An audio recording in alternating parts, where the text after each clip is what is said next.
Welcome to Weequahic Memoirs, celebrating Newark's legendary neighborhood. The exhibition you are about to see has been sponsored by the Jewish Historical Society of Metro West, and we promise you as we move along that it's just great history.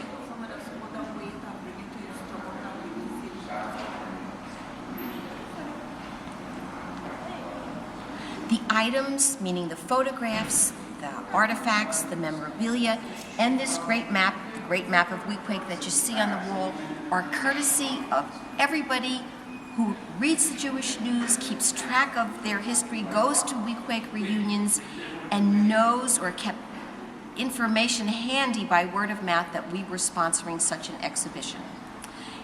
In a way to involve as many people who still are in the community or are living in other places that have Weequahic roots, to put them in this exhibition, we decided to create what you can see as the great map of Weequahic.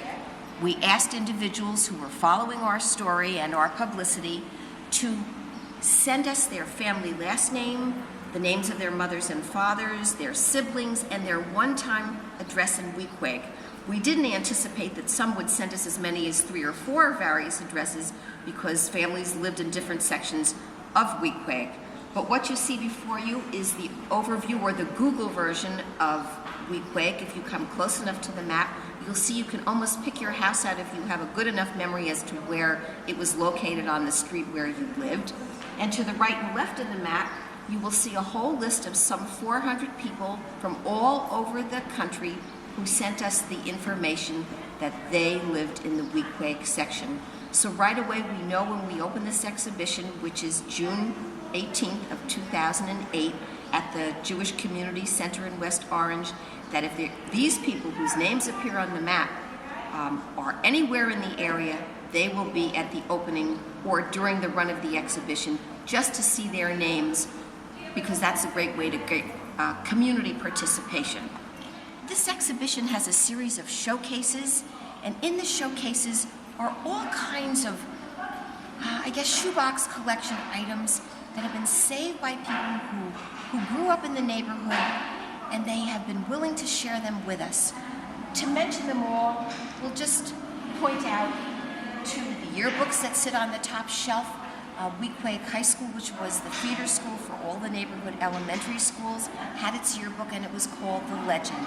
And there was a complete run of the yearbook starting in 1933 when the high school opened, all the way to current day, which is of course going to be 2008. Some of these yearbooks go back a whole lot further, actually when the school first opened, and they are precious items to the people who own them, and of course to us, because just for all of the memories that they hold. What is a little unusual, because there's like a one-of-a-kind, someone would call and say, I have such and such, and I'd never heard that such a publication even existed, and they had held on to it.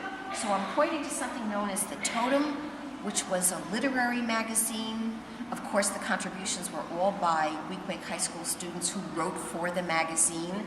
I think it's maybe the only one in existence, or at least that has come my way. And it was wonderful to know that people even held on to their 8th grade autograph books.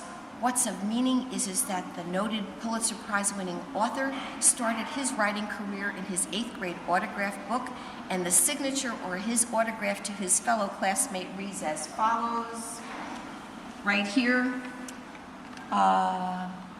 Don't suck lollipops, success. That's a joke, son. Signed, Brother Grad Philip Roth. So we merely say, compliments of Sandy Goldberg, that this is where Roth's career started, writing his autograph in his 8th grade autograph book. It would be hard not to talk about Philip Roth, but we'll wait till we get a little further in the exhibition, and then we'll say why we featured him more so than possibly any specific individual in the Weequahic history. Although it's not running, but maybe you can catch the caption, there is a 5-minute loop presentation or a video that was put together by Beth Cruvant, and it has to do with honoring the memory of Coach Les Fine, who was clearly, by anybody's imagination, the outstanding basketball coach for Weequahic High School from, say, 1955 to whatever, 12 years after that, 1967, when his team, which we'll pick up at another point in the exhibition, won the nation's public school record for a 27-0 record, and that's pretty good because there were no losses and only wins. So that's something for people to take a look at. A gentleman well respected and truthfully earned every moment of the recognition that's extended in this small video clip. Just like game balls that are caught at World Series or for whatever major sporting event, Weequahic's athletes, mostly high school, held on to the game-winning balls. So we have the game-winning ball that won the city championship in the city of Newark in 1955, and the game-winning football that won the championship in 1958. And it is amazing in general what people have held on to, but those memories are special, and they take different forms, and that's certainly one of them. Now, something that came along, hard to read, but I thought had a certain moment to it, is a list of instructions that were given to graduating seniors, as if to say, heads up, this is where you have to be and be there, this is the time, or you just don't graduate. We've tried to isolate some of the topics just in certain areas of the exhibition, only because it kind of, starts a thread and then continues it. So to my left is a showcase that has a menu that truthfully no cardiologist today would ever subscribe to, because if you read it closely, first of all, it's from the famous Weequahic diner. You will learn that everything that's a dairy item is served with 100% fat sour cream, butter, fried in butter, and everything else it's guaranteed to clog your arteries, but it certainly was the meeting place, and certainly the food was outstanding. Above our Weequahic diner menu, a little difficult to see because of the lighting, is a hat, a t-shirt, and a menu from probably the most remembered eatery in the entire neighborhood, Sid's Hot Dogs. Not enough can be said about it.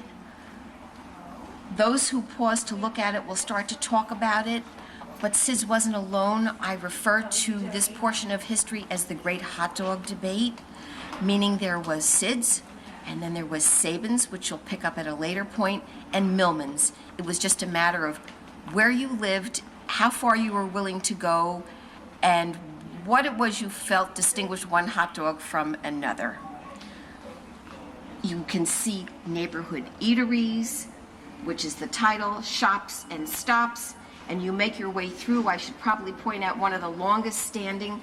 It's an old photo. I could not do any better with it, no matter how we improved it, but it is of Cone's Knishes. Every kid recalls Cone's Knishes, but what they probably recall more about the eatery was not the Knishes, not the French fries, but the fact that the Cone family gave out jelly apples on Halloween. So every kid made a beeline for cones and jelly apples. Of course, the Knishes went on to be world famous. You can find them in most supermarket freezer sections. And here's the lady who, with quotes around it, invented the recipe. Mrs. Cone, Cone Kassoff. Kassoff is her married name. We move a little further, and we should pause and take a look at this line drawing, or this drawing of a restaurant that was known as the Tavern. Everybody asks, where did such a thing come from, because the building is long gone, but there are collectors who hold on to Newark memorabilia, and it came to us from that source. The Tavern, when you study the history of great restaurants in America, without exaggeration, ranked with the best. It was clearly so famous for its coconut cream pie that when New York City's Mayor Ed Koch wrote his autobiography, he took mention or note of the fact that nothing ever exceeded coconut cream pie at Tiger's Tavern restaurant located on the fringe of Weequahic Park. And of course, most people coming to see the exhibition will have memories that are in the decades of 30s, 40s, 50s, and 60s. They pretty much coincide with the opening of Weequahic High School in 1933. But everything has a beginning. And the beginning of Weequahic as a developed area of the city of Newark with the remaining farmland that existed was something that happened somewhere around 1913, where that was the earliest research date that I turned up going through all the old newspapers. So we've taken a portion and we've spoken about Weequahic beginnings and you can see the actual ads as they were featured in some of Newark's turn-of-the-century newspapers. So we knew who the developer was, a Frank J. Bach, and we understood what the appeal was. If you moved to Weequahic, you were promised not only the parcel of land, which of course you would buy, and the house that you would build, you were promised almost instant walking access to one of the most beautiful parks in all of America, meaning Weequahic Park. The park was a playground, at least the way I would phrase it, for all seasons. You ice skated in the winter. You went to the racetracks in the summer, free racetracks. You went to band concerts and you sat or milled around the band concert gazebo. You met everybody. You played football on the lawn. You played tennis in the tennis courts. You hung out there, but best of all, because there was not air conditioning all our lives, on a beastly hot night, you put your kids into the car and you drove to the park because the house wasn't far from the park. You parked your car and you just caught the breeze off the lake.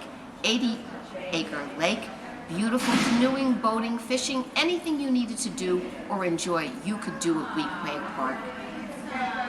So we come back to our author, Philip Roth. No one has documented Weequahic in the sense that it's appeared on 50 years of the pages of American literature, quite like native son Philip Roth. So you see Mr. Roth here. The year is 2005, and the occasion is the placement of an historic site designation on Mr. Roth or Philip Roth's home at 81 Summit Avenue. So the house where he grew up, which you can see here, and I think the lady on the porch probably got tired that day of running tours or letting everybody peek in, but there is a certain kind of appeal for people who are Roth fans. Simple as that. Here's even the famous author at his senior prom. I sent him the photo but did not get a response. I can't imagine that he's taken a look at it in quite a few years. This would have been January 1950.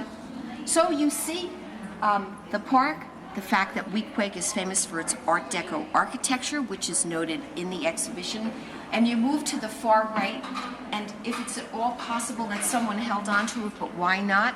Cheerleader Eileen Lerner Greenberg, whose cheerleading uniform you see here, lent it to us for a purpose of exhibition. And she also was part of Phil Roth's graduating class, so we've juxtaposed the two items. And there are all the entire members of the class of 1950. I'd imagine every reunion features a t-shirt or some kind of memorabilia that includes everybody's name, and this is for the smallest class that ever graduated from the high school. We've devoted history panels to the neighborhood elementary schools. There were 7 or 8, I could probably rattle them off, but we'll save that for another day. But the neighborhood was divided depending on where you lived was the elementary school that you attended. And then, of course, when you graduated in 8th grade, you were destined for Weequahic High School. What's interesting about the history of the neighborhood is that the streets really have historic value. So Chancellor Avenue was named for a colonial-era mayor for the city of Newark. Peshine Avenue is named for a noted leather tanner, an industrialist who was quite successful in the city of Newark. A series of the streets, such as Leslie Street, were named for World War II military heroes, and each of them has a reason for having the name that's been given to them. And so you can come through Maple Avenue, Burgaw Avenue, Peshine Avenue, Avon Avenue, Bergen Street, Chancellor Avenue, and so forth. And we showed you what the schools look like based on photographs that were given to us and the various graduating classes. So maybe we'll stop at our clothing gallery or our fabric or textile gallery, whatever we want to call it. What appeals and it catches my imagination, and I'd imagine every 50s party, somebody would take this out of a closet, at least if you held on to it. So what you see is a compilation of garments that were held on to by one-time Weequahic residents that made their way to us for purpose of this exhibition. I think that just when you pan it, you get the sense of what's there. There are sorority jackets and fraternity jackets, a city championship football jacket. Not only did I get one of them, I got 2 of them, I got 3 of them, but we're featuring only one because it's something that was a moment in some person's life, meaning an athlete in this case, that they've never ever lost track of. And we have the photo documenting the city championship because Weequahic was notorious for its god-awful football teams until 1951. So the jacket is a point of pride for the entire neighborhood, and that's how it was recorded in Newark's local newspapers. Never a day quite like the day that Weequahic's football team won the city championship for the first time. What we've done is to include street signs. These street signs normally sit atop the bookshelves at the Jewish Historical Society's office. They were salvaged, they were taken down, they are 1940 vintage and replaced with something that's probably been replaced, but these were the original signs when the neighborhood was predominantly a Jewish neighborhood. How we got them is a story for another day. However, these signs have a moment in and of themselves. On top of the bookshelves, a visitor will come in, for whatever reason, for research, and then suddenly look up. And then they start to process the street signs, and then they realize, and then it starts, well, so-and-so lived here, and this happened there, and it is just a good time. The struggle with these, however, has been to fight off all the organizations in Metro West that have Weequahic roots because they want to borrow them for centerpieces rather. And that, of course, we literally had to pass a bylaw to that effect so that would not happen, which I think I mentioned when you started to film this a little earlier, but I think it's just fun in general. So, you can see them, they're self-explanatory, but what is interesting, there's a twirler jacket that's stuck a little behind this. It says Weequahic Twirlers. Well, that's not such a interesting, it's not so unusual because there were all kinds of twirling teams, but having the jacket, having it sent to me from Berkeley, California, that of course was real stretch of imagination. In other words, word of mouth and the publicity surrounding the exhibition has brought participation from all over the country, and we've enjoyed it. Now, if you focus up on the sign from the Bunny Hop, this was a popular eatery in Weequahic. It moved to West Orange. Richie Trugman, Jeff Gelman are the two guys that eventually wound up owning it, and they held on to the banner. The banner was really used by a softball team that the Bunny Hop sponsored when it was located in the Weequahic section. What's wonderful about it is that their son had it in Atlanta, Georgia, and he was given instructions, send it back to Newark, which is what happened, which is why we have it. Now, I don't know of any woman who held on to her gym suit for the eras that girls wore gym suits. But a member of our community, Libby Heller, not only held on to her own gym suit, which is the shorter version of it, and you can see her name, Libby Friedman, on the pocket, she also kept her mother's. Now, short of showcases and having all kinds of memorabilia come our way, we decided to create our own showcases and frames, and so there's a little bit of everything to document life in the neighborhood, even to a Jerry Lewis comic book, because Jerry Lewis had connections to the Weequahic neighborhood, to telegrams for weddings, menus, the Park Theater, a labor Zionist Hebrew school, you name it, it came our way. And it got more extravagant with each delivery. I couldn't wait for the mail to arrive every day, which was the best part of putting this all together. Even the Weequahic restaurant credit card came up to me from Florida. Someone held on to it all. In other words, it's been a nationwide, gathering of Weequahic history is the only way I can put it. So we're going to just kind of wrap around the walls here. Part of this exhibition that works in tandem with Beth Kruvon's documentary on Coach Les Fine is what we're calling Coach Fine's Corner. We kind of took the sports, but mostly featured Coach Fine's photographs. Fine was the basketball coach from 55 to 67 or thereabouts. And we've taken his collection and, of course, scanned it and taken all of the IDs so people know who it was that played the game. And each of the panels, when it introduces a new subject, has a small blurb on it just to explain what it is you're looking at. Not too long that it just kind of wears the exhibition goer out, just trying to absorb it all. And, of course, I want to go on record as saying that we apologize profusely for two things. Any glaring omissions for events that were never told to us, because over 40 years, much more than what appears here would have been, of the moment. and more than anything, the cardinal rule, misspelled names. This became a problem because photographs sent to us had names in some cases on the back, and we honored the spelling that was given to us. So if your name has been misspelled at any point, you have to blame courtesy of, preferably not us, but we will take the onus anyhow. So we apologize. So we came across this photo, which turn of the century of Weequahic Park. It's a panoramic view before the park really became a playground for all seasons. It was pretty much grassy field before the gazebo, the band concert, maybe the racetrack. It's turn of the century, and a local artist decided to do a rendition of a Weequahic etching. And if you read it carefully, there are spots within the etching that refer to specific institutions in the neighborhood, like Beth Israel Hospital, like Olympic Park, like one of the local elementary schools, or the Park Theater, all boiling down to Weequahic. So once again, we have a showcase of memorabilia, or a framed showcase of memorabilia. We found all kinds of interesting sorts of items, such as a certificate issued by the Newark Public Library. The Osborne Terrace branch was located in Weequahic, and during the summers youngsters would go over and participate. It was a way to keep them busy as well as to continue their education, and of course to create readers. That was the whole idea.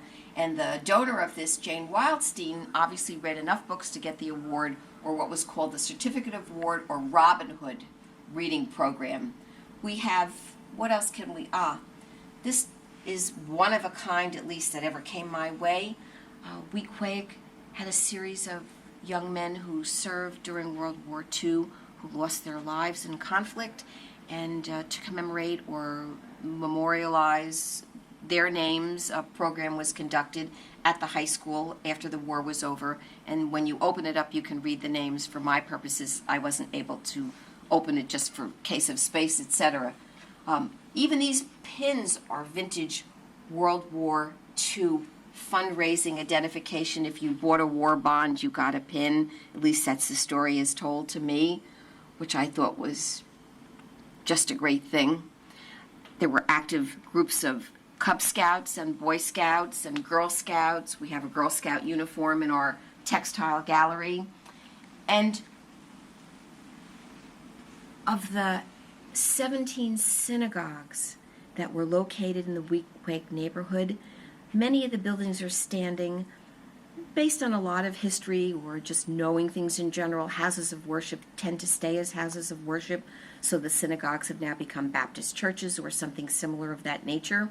But one synagogue in particular, Rodei Shalom, the location is noted here on the caption, was on Clinton Place between Lyons and Lehigh Avenues. As the building was razed, or in other words, knocked down, people who were members of the congregation lived across the street, and before the wrecking ball destroyed everything, one of the family members, the Kalfas family members, went out to save the last existing synagogue window of the synagogue and representative of the numerous synagogues that were located in the neighborhood. In fact, Newark had as many as 43 synagogues at one time, and what's to say about Weequahic? 17 of the 43 were located in the Weequahic neighborhood. So, although not lit, you should know that there is a video documentary, I apologize loosely for the term, of something that complements the exhibition we call the documentary Weequahic Memoirs, but what it is are 4 individuals who were asked, because of reputation as good storytellers, to come to the JCC or to the Jewish Historical Society in Whippany.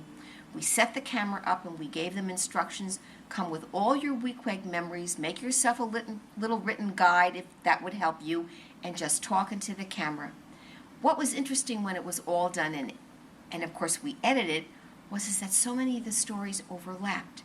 Some of the places that were popular in the 30s or 40s were also popular in the 50s. So you heard those repeats, so you knew you were on safe ground. Well, maybe this is really what happened, because one of the things you discover about an exhibition that's built primarily on memories, after years they're not always as reliable as you want them to be. And I guess the case in point is somewhere in this exhibition is the teacher who got the most, I guess, coverage in the various publications when Weequahic was written about by, former students. His name was Simon Chazen. Chazen was a superb linguist, and he taught modern Hebrew. And he was known for using a no holds barred way to teach someone a foreign language that was so distinctly different from, say, a Romance language, Spanish, French, or whatever was taught in the classroom. And there were stories written about him. The photo shows him somewhere in the exhibition in his Hebrew class. The trick about that is that if you didn't live in the Weequahic neighborhood, how did you get there? And every parent was concerned the reputation of the school was so superior.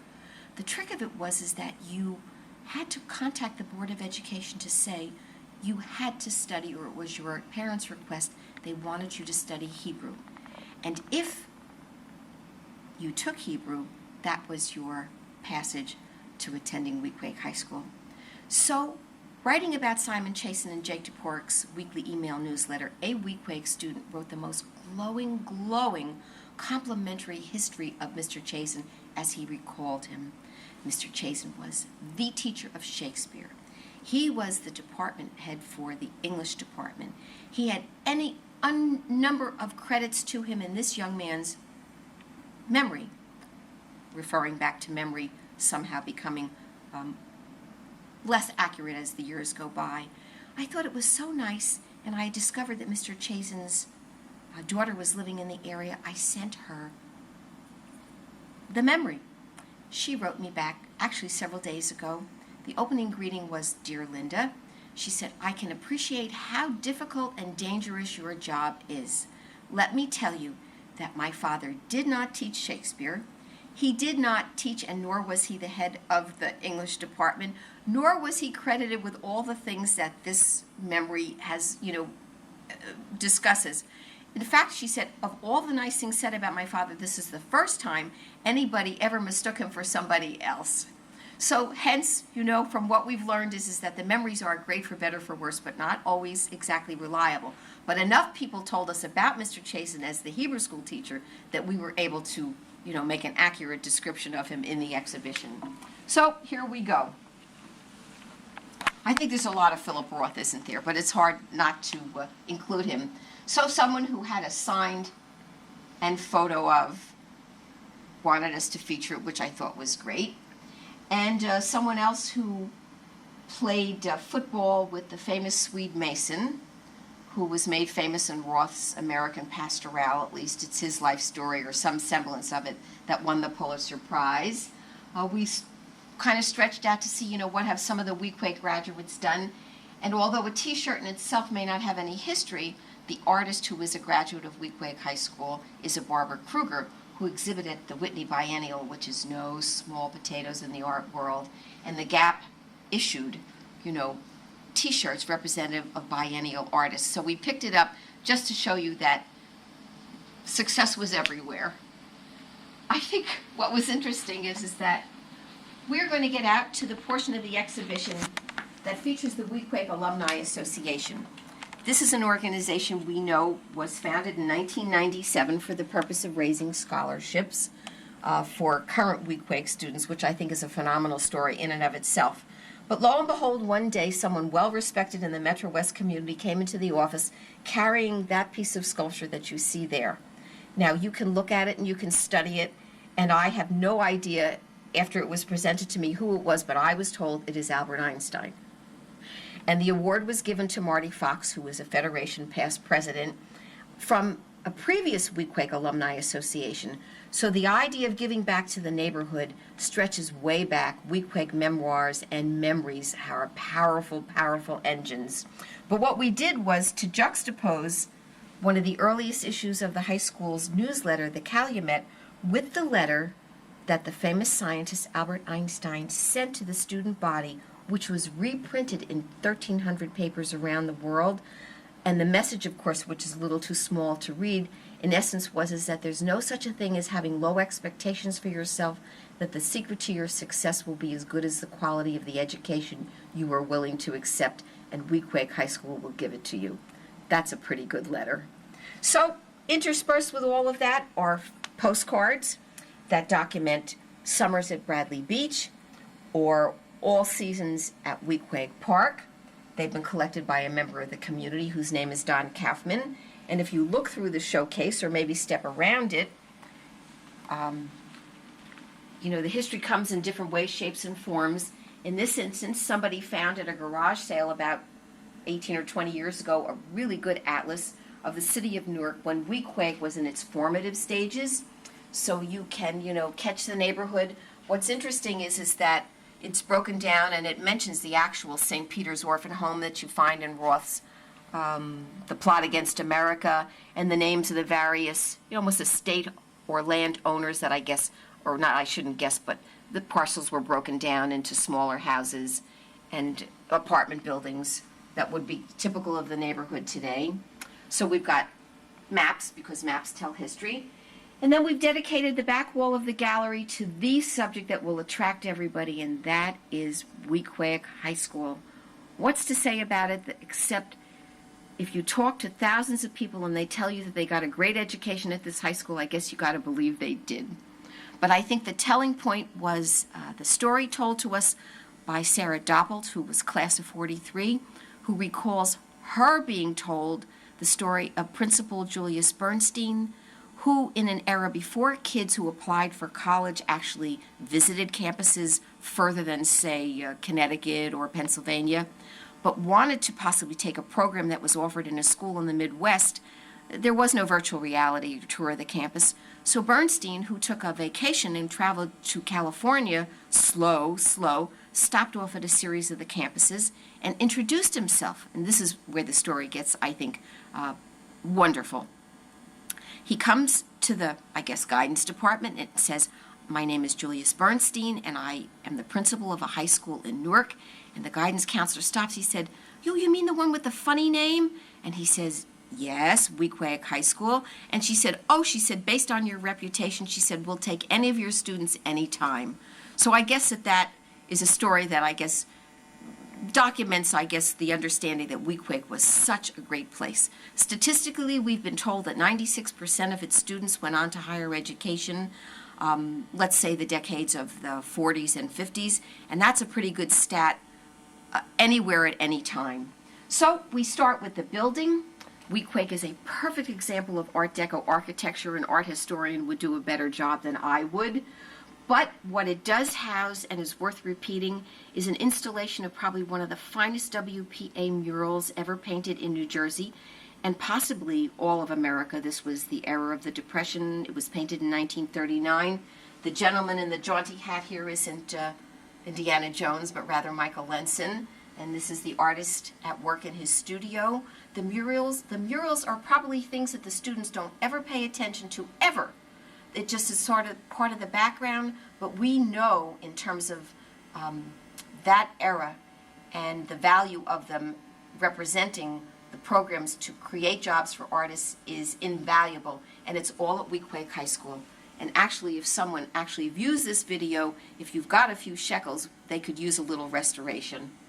We move a little further, and we've labeled each of the panels, and we've, done a pep rally sort of with all the twirlers and the cheerleaders and the activities that went on in the high school. And interestingly is that along with the legend being the yearbook and the calumet being the newsletter, everybody belonged to the OBA, or the Orange and Brown Association. Somebody held on to their OBA card, I'd say, for probably easily 50 years now.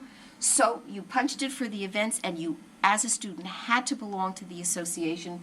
So you could have attended any of these events, including, where's the great dance photo?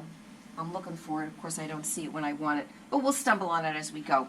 There were plays. The play was the thing. It did everything it had to do to give a student with reasonable expectations a well-rounded education. And so we'll talk about expectations because I want to remember the story. All of these kids had after-school jobs. They worked at all the local eateries. These are the panels we saw, as we came into this gallery area. And they sliced locks, they stocked shelves, they worked at Bamberger's or at the local slip manufacturing company, any place to earn a few pennies. I think they were a really enterprising, hardworking lot. But the story I think that stayed with me that I'd like to record for posterity was one that I read on Jake Toporik's weekly email newsletter. It was to the effect of a young woman who was a waitress in one of the popular luncheonettes in the neighborhood. Of course, it would be great if I could remember the name, but let's just say Belfers. She forgot something one day, and her mother decided to come by and drop it off before her daughter went to whatever activity she had. When the mother came into the luncheonette, the owner came over and said, "I have to tell you, your daughter is the best waitress I ever had. She's so good, I think she's got a future waiting tables at the Tavern." That's the restaurant I mentioned you that was one of America's foremost, that Mayor Koch said the coconut cream pie was so good. Her mother digested it and said, So after her daughter came home and she had a moment to think about the aspirations of her daughter being a waitress at the Tavern, as her daughter walked in the front door, she said, "I don't care what job you find, but you stop waiting tables." So expectations were great. Education was the key to success. That really was the American dream, an education, which is what you got. It was a safe neighborhood, safe to the point that you had no anonymity if you lived in the Weequahic neighborhood. And the story is worth 1,000 words, and the pictures are somewhere on the boards here as part of the overall neighborhood conversation. The truth is that Bobby Goldberg, age 8, finished playing ball at the local playground and decided to walk home. His friends had gone their way, and as he walked in the direction of his house, he spotted a lit cigarette burning on the sidewalk next to him. So, a curious 8-year-old, he bends down, he picks it up, he takes a few experimental puffs, and he throws the cigarette back into the bushes. Walks another few blocks, he bounds up the steps to the front door, and standing on the porch is his mother. And her opening salvo after staring at her young son, her 8-year-old, is simply this, "So, Bobby, when did you start smoking?" Well, Bobby stands there for a minute. He's thinking about the distance of the cigarette to the front porch, and then it dawns on him, he's a smart kid for 8 years old, a neighbor must have spotted him, which is obviously the case, and reported the incident to his mother. The point being is that everybody who lived in the neighborhood, by all the memories given to me and stories told, one kept an eye on the other's children. So you had a sense of that there were multiple people all living in a neighborhood as a great community, all looking after one another. That's a very nice sense of security. And that's really, I couldn't make the story up, only Bobby Goldberg would. And of course, Bob is now well into his 70s, but he never forgot it. So we move along, and we stop briefly at Weequahic synagogues. Here are the remaining synagogues, the buildings at least, that are still standing in the Weequahic neighborhood. The synagogue directory that was published in the Jewish News, so you can locate them all, what streets they were located on. But there was something about the synagogue community that every young boy always somehow quaked in his shoes when he thought about walking in the neighborhood from point A to point B. The question always was, as he passed the synagogue, would someone step outside, tap him on the shoulder, and ask the question, "Tell me, young man, are you a bar mitzvah?" And unfortunately, or fortunately, the young man had to tell the truth. The minute that he said he was a bar mitzvah, he was literally shanghaied off the street, up the steps, into the sanctuary, where he was asked to participate in the minyan and not seen for hours later. This story was told to me by any number of adult men, all who had the experience of being tapped on the shoulder. "Tell me, are you a bar mitzvah?" And that was the signal. So it was just that kind of community. Here they are. As an extension, you never know. History comes in different ways, shapes, and forms. To the right and to the left are nothing more than tablecloths. But these have historic moment because this was a way a synagogue sisterhood would raise funds for whatever project it was that they had going on. And because the women were handy with needle and thread, all you did was give your name and obviously a donation in support of whatever it was. And the tablecloth recorded. In this case, it's somewhat, a case of like a tree of life and subsequent names added to it. But what was nice about it is that there could be an important event, and whoever was the keeper of the tablecloth would take it out and put it on the table, and everybody would see their names. And of course, these are kinds of things that may or may not exist, but these are representative of the community as we knew it. And once again, another example. We talk about the war years, and of course, every exhibition needs a signature photo. And this is our signature photo. The year is 1944. The two majorettes are leading the excitement or the event going on, and though you can't read it, it's just buy war bonds. So it's World War II, and it's a promotion for students and the neighborhood to pitch in to support the troops overseas. And of course, when we found the photo, we did not know who was in the photo, but we just took a chance that sooner or later we would discover somebody telling who's there. So within a week of us recording this, the phone rang, and the woman on the other end said, "I saw the cover of the book." She said, "That's me in the photo." So it turns out that the lady to the right is Doris Beck, one-time mayor of Livingston, and the woman to the left is Ina Honig Blumenfeld. They are the two twirlers, who, by the way, are still friends. This is a crowd. Once you became friends, you were friends. Everything that you see here is a subject for a conversation at a Weequahic High School or elementary school reunion. And my definition of a Weequahic reunion is any conversation that occurs between two people who randomly meet on the street, who know each other, and start to talk about Weequahic. Never mind the organized reunions that happen year in, year out, month-long, day-long, everywhere, all over the country. Florida, California, Arizona, up and down the East Coast.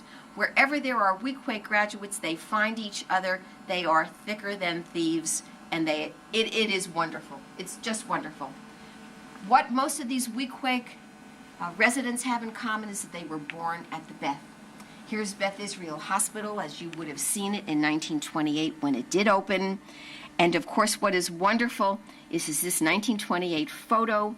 There are two newborns here. What you see here is a Beth Israel Hospital birth certificate, and the two little marks that you see here are footprints from either child to the left or child to the right. It never had the first name because they are so new. All they did was baby boy and the family last name, or baby girl and the last name. I would venture to say that if you were raised in the Weequahic neighborhood from 1930 going forward, almost positively you were born at the Beth. You got a birth certificate, but these have such import to the owners of them that the story told to me that you have to smile. They thought they were so official, although they were just hospital memorabilia. Somebody took it to the passport agency in order to get a passport and couldn't understand why the United States government or the agent behind the counter refused their hospital birth certificate. But that says a lot about the hospital. Here is the hospital. It went from 21 beds to 1.2 million square feet over a 100-year period.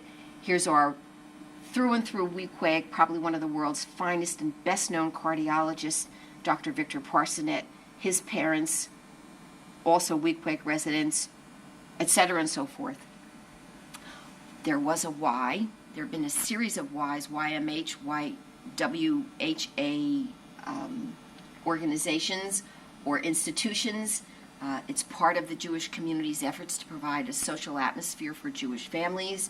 The first Y was on High Street. As the Jewish community shifted to the Weequahic neighborhood, that building was closed, and a new building, just temporary activities were conducted here.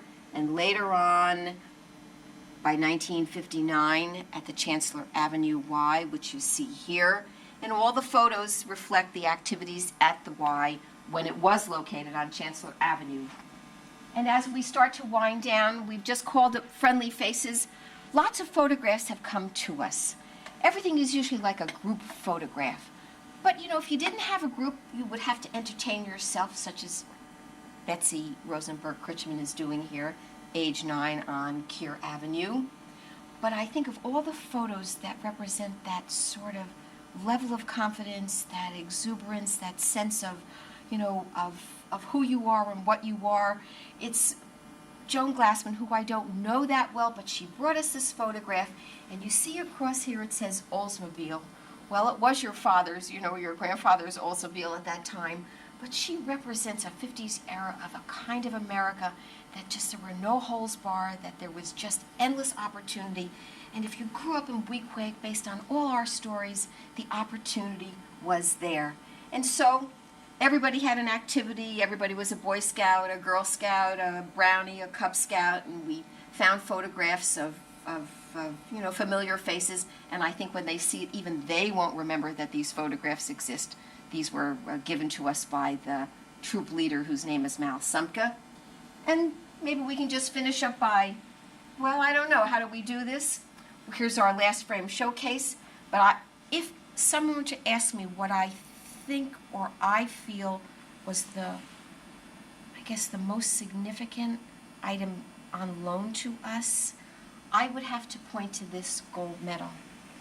This is the Bamberger Scholarship Medal, given to the graduate with the highest honors, the best grades, and one of these medals was given at the end of a senior year to a graduating senior in all of Newark's high schools.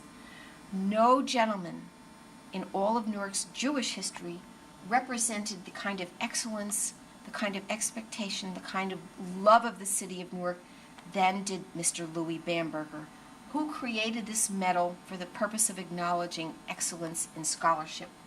The relief that you see on it was part of a contest, and the medal and the design of it was decided in 1928, and this was awarded in 1958 to Irv Marcus, a member of that class, that graduating class. That, to me, is the mark of excellence because of who gave it, who received it, and the story behind it. And last, maybe we can end on the most popular note of all the subjects, get the most conversation.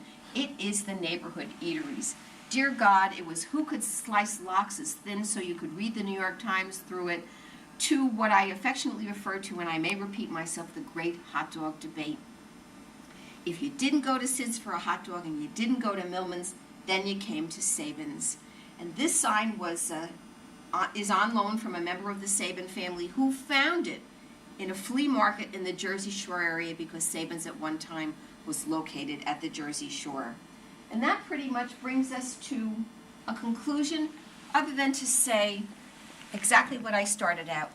Welcome to Weequahic Memoirs. It's great history.